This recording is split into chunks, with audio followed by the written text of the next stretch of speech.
श्री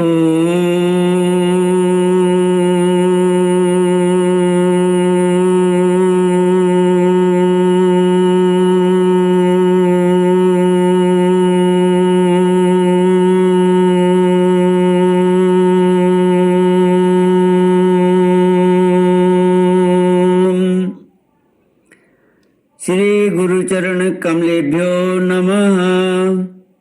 श्री गणेशाय नमः। श्री सरस्वत्यै नमः।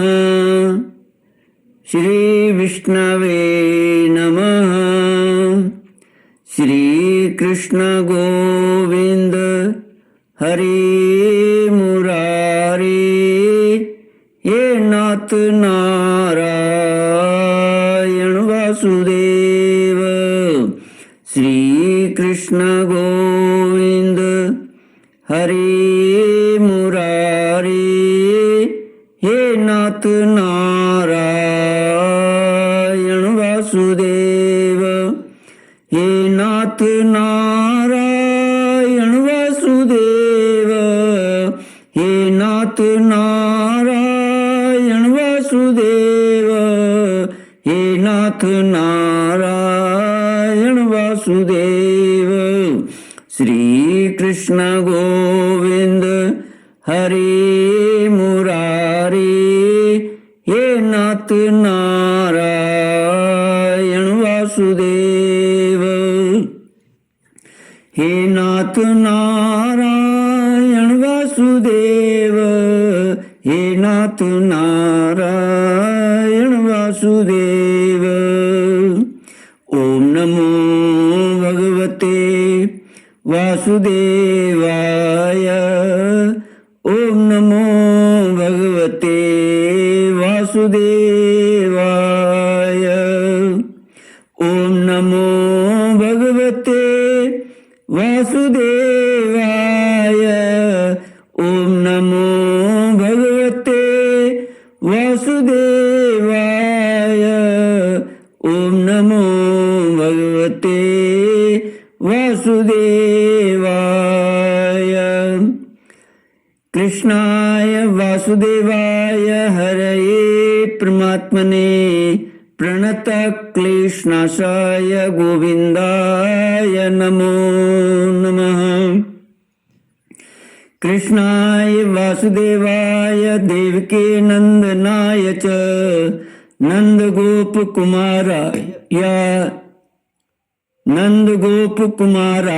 गोविंदाय नमो नमः।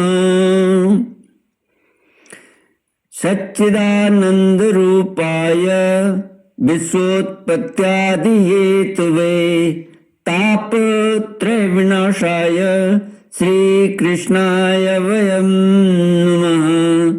सच्चित आनंद स्वरूप परमात्मा जो सृष्टि के उत्पत्ति पालन और श्रृंगार करता है तथा जीवों के आध्यात्मिक आदि दैविक आदि भौतिक तापों को नष्ट करने वाले हैं अर्थात जीवों के मानसिक शारीरिक और भौतिक दुखों को दूर करने वाले हैं, उन श्री कृष्ण भगवान को हम नमस्कार करते हैं। श्री कृष्ण गोविंद हरे मुरारे हे नाथ नारायण वासुदेव। श्रीमद् भागवत 10वां स्कंद 13वां श्लोक 40 से श्री शुक उवाच तावदेत्यात्म भूरात्ममानेन तृट्यनेहसा पुरोवदब्दं क्रीडन्तं ददृशे शकलं हरिं यावन्तो गोकुले बालाः सवत्सा सर्व एव हि मायाशेषयानामे नाध्यापि पुनरुत्थिता। श्रीमद् भागवत 10वां स्कंद 13वां अध्याय। श्री सुखदेव जी कहते हैं, परीक्षित, बलराम जी ने श्री कृष्ण से कहा, भगवान ये ग्वाल बाल और बछड़े न देवता हैं और न तो कोई ऋषि ही। इन भिन्न भिन्न रूपों का आश्रय लेने पर भी आप अकेले ही इन रूपों में प्रकाशित हो रहे हैं। कृपया स्पष्ट करके थोड़ी में ही यह बतला दीजिए कि आप इस प्रकार बछड़े, बालक, सिंगी, रस्सी आदि के रूप में अलग अलग क्यों प्रकाशित हो रहे हैं। तब भगवान ने ब्रह्मा जी की सारी करतूत सुनाई और बलराम जी ने सब बातें जान ली। श्री सुखदेव जी कहते हैं, परीक्षित, तब तक ब्रह्मा जी ब्रह्मलोक से ब्रज में लौट आए। उनके कालमान से अब तक केवल एक त्रुटि, जितनी देर में तीखी सुई से कमल की पंखुड़ी छिदे समय व्यतीत हुआ था। उन्होंने देखा कि भगवान श्री कृष्ण ग्वाल बाल और बछड़ों के साथ 1 साल से पहले की भांति ही क्रीड़ा कर रहे हैं। वे सोचने लगे, गोकुल में जितने भी ग्वाल बाल और बछड़े थे वे तो मेरी मायामयी शैया पर सो रहे हैं। उनको तो मैंने अपनी माया से अचेत कर दिया था। वे तब से अब तक सचेत नहीं हुए। तब मेरी माया से मोहित ग्वाल बाल और बछड़ों के अतिरिक्त ये उतने ही दूसरे बालक तथा बछड़े कहाँ से आ गए जो 1 साल से भगवान के साथ खेल रहे हैं। ब्रह्मा जी ने दोनों स्थानों पर दोनों को देखा और बहुत देर तक ध्यान करके अपनी ज्ञान दृष्टि से उनका रहस्य खोलना चाहा, परंतु इन दोनों में कौन से पहले के ग्वाल बाल हैं और कौन से पीछे बना लिए गए हैं, इनमें से कौन सच्चे हैं और कौन बनावटी, यह बात वे किसी प्रकार न समझ सके। भगवान श्री कृष्ण की माया में तो सभी मुग्ध हो रहे हैं, परंतु कोई भी माया मोह भगवान का स्पर्श नहीं कर सकता। ब्रह्मा जी उन्हीं भगवान श्री कृष्ण को अपनी माया से मोहित करने चले थे, किंतु उनको मोहित करना तो दूर रहा, वे अजन्मा होने पर भी अपनी ही माया से अपने आप मोहित हो गए। जिस प्रकार रात के घोर अंधकार में कोहरे के अंधकार का और दिन के प्रकाश में जुगनू के प्रकाश का पता नहीं चलता, वैसे ही सब क्षुद्र पुरुष महापुरुषों पर अपनी माया का प्रयोग करते हैं, तब वह उनका तो कुछ बिगाड़ नहीं सकती, अपना ही प्रभाव खो बैठती है। श्री कृष्ण गोविंद हरे मुरारे, हे नाथ नारायण वासुदेव। ब्रह्मा जी विचार कर ही रहे थे कि उनके देखते देखते उसी क्षण सभी ग्वाल बाल और बछड़े श्री कृष्ण के रूप में दिखाई पड़ने लगे। सब के सब सजल जलधर के समान श्याम वर्ण, पीतांबरधारी, शंख चक्र गदा और पद्म से युक्त चतुर्भुज, सबके सिर पर मुकुट, कानों में कुंडल और कंठों में मनोहर हार तथा वन मालाएं शोभायमान हो रही थी। उनके वक्षस्थल पर सुवर्ण की सुनहली रेखा, श्रीवत्स बाहुओं में बाजूबंद, कलाइयों में शंखाकार रत्नों से जड़े कंगन, चरणों में नूपुर और कड़े, कमर में करधनी तथा अंगुलियों में अंगूठियां जगमगा रही थी। वे नख से शिख तक समस्त अंगों में कोमल और नूतन तुलसी की मालाएं, जो उन्हें बड़े भाग्यशाली भक्तों ने पहनाई थी, धारण किए हुए थे। उनकी मुस्कान चांदनी के समान उज्जवल थी और रत्नारे नेत्रों की कटाक्षपूर्ण चितवन बड़ी ही मधुर थी। ऐसा जान पड़ता था मानो वे इन दोनों के द्वारा सत्वगुण और रजोगुण को स्वीकार करके भक्त जनों के हृदय में शुद्ध लालसाएं जगाकर उनको पूर्ण कर रहे हैं।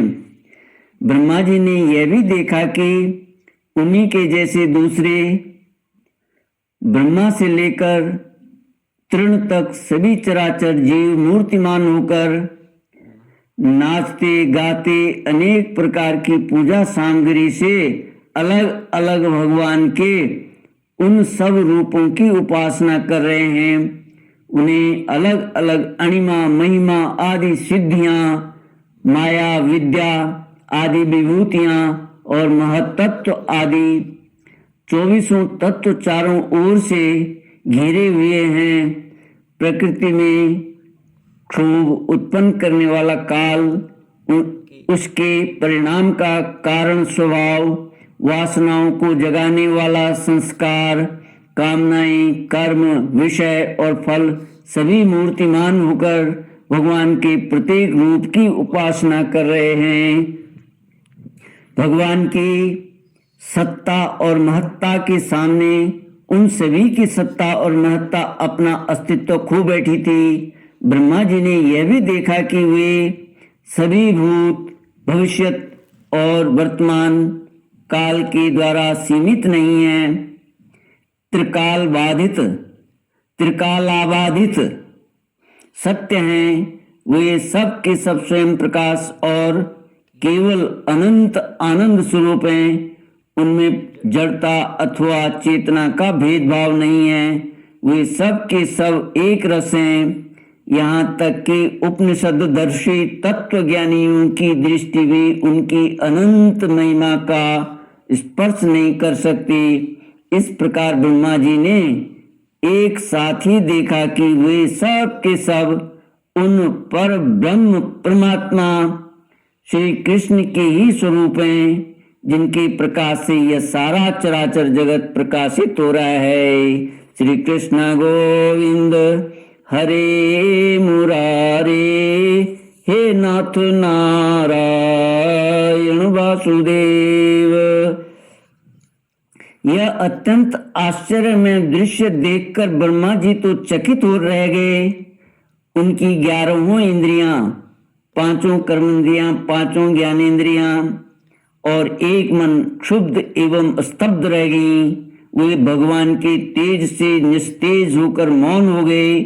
उस समय वे ऐसे स्तब्ध होकर खड़े रह गए मानो व्रज के अधिष्ठात्री देवता के पास एक पुतली खड़ी हो। परीक्षित, भगवान का स्वरूप तर्क से परे है। उसकी महिमा असाधारण है। वह स्वयं प्रकाश, आनंद स्वरूप और माया से अतीत है। वेदांत भी साक्षात रूप से उसका वर्णन करने में असमर्थ है। इसलिए उससे भिन्न का निषेध करके आनंद स्वरूप ब्रह्म का किसी प्रकार कुछ संकेत करता है। यद्यपि ब्रह्मा जी समस्त विद्याओं के अधिपति हैं, तथापि भगवान के दिव्य स्वरूप को वे तनिक भी न समझ सके कि यह क्या है। यहाँ तक कि वे भगवान के उन महिमामय रूपों को देखने में भी असमर्थ हो गए। उनकी आंखें मुंद गईं। भगवान श्री कृष्ण ने ब्रह्मा के इस मोह और असमर्थता को जानकर बिना किसी प्रयास के तुरंत अपनी माया का पर्दा हटा दिया। इससे ब्रह्मा जी को बाह्य ज्ञान हुआ। वे मानो मरकर फिर जी उठे। सचेत होकर उन्होंने ज्यों करके बड़े कष्ट से अपने नेत्र खोले। तब कहीं उन्हें अपना शरीर और यह जगत दिखाई पड़ा। फिर ब्रह्मा जी जब चारों ओर देखने लगे, तब पहले दिशाएं और उसके बाद तुरंत ही उनके सामने वृंदावन दिखाई पड़ा। वृंदावन सबके लिए एक सा प्यारा है। जिधर देखिए उधर ही जीवों को जीवन देने वाला फल और फूलों से लदे हुए, हरे हरे पत्तों से लहलहाते हुए वृक्षों की पांतें शोभा पा रही हैं। भगवान श्री कृष्ण की लीला भूमि होने के कारण वृंदावन धाम में क्रोध, तृष्णा आदि दोष प्रवेश नहीं कर सकते और वहां स्वभाव से ही परस्पर दुस्तज्य वैर रखने वाले मनुष्य और पशु पक्षी भी प्रेमी मित्रों के समान हिल मिलकर एक साथ रहते हैं। ब्रह्मा जी ने वृंदावन का दर्शन करने के बाद देखा कि अद्वितीय पर ब्रह्म गोप वंश के बालक का सा नाट्य कर रहा है। एक होने पर भी उसके सखा हैं, अनंत होने पर भी वह इधर उधर घूम रहा है और उसका ज्ञान अगाध होने पर भी वह अपने ग्वाल बाल और बछड़ों को ढूंढ रहा है। ब्रह्मा जी ने देखा कि जैसे भगवान श्री कृष्ण पहले अपने हाथ में दही भात का कौर लिए उन्हें ढूंढ रहे थे, वैसे ही अब भी अकेले ही उनकी खोज में लगे हैं। भगवान को देखते ही ब्रह्मा जी अपने वाहन हंस से कूद पड़े और सोने के समान चमकते हुए अपने शरीर से पृथ्वी पर दंड की भांति गिर पड़े। उन्होंने अपने चारों मुकुटों के अग्रभाग से भगवान के चरण कमलों का स्पर्श करके नमस्कार किया और आनंद के आंसुओं की धारा से उन्हें नहला दिया। वे भगवान श्री कृष्ण की पहले देखी हुई महिमा का बार बार स्मरण करते, उनके चरणों पर गिरते और उठ उठकर फिर गिर पड़ते। इसी प्रकार बहुत देर तक वे भगवान के चरणों में ही पड़े रहे, फिर धीरे धीरे उठे और अपने नेत्रों के आंसू पोंछे। प्रेम और मुक्ति के एकमात्र उद्गम भगवान को देखकर उनका सिर झुक गया। वे कांपने लगे। अंजलि बांधकर बड़ी नम्रता और एकाग्रता के साथ गदगद वाणी से वे भगवान की स्तुति करने लगे। श्री कृष्ण गोविंद हरे मुरारे, हे नाथ नारायण वासुदेव। इति श्रीमद्भागवते महापुराणे पारमहंस्यां संहितायां दशमस्कन्धे पूर्वार्धे त्रयोदशोऽध्यायः। ओम पूर्णमद पूर्णमिदं पूर्णात् पूर्णमुदच्यते पूर्णस्य पूर्णमादाय पूर्णमेवावशिष्यते। ओम शांति शांति शांति। हरि ओम। श्री गुरुभ्यो नमः। हरि ओम।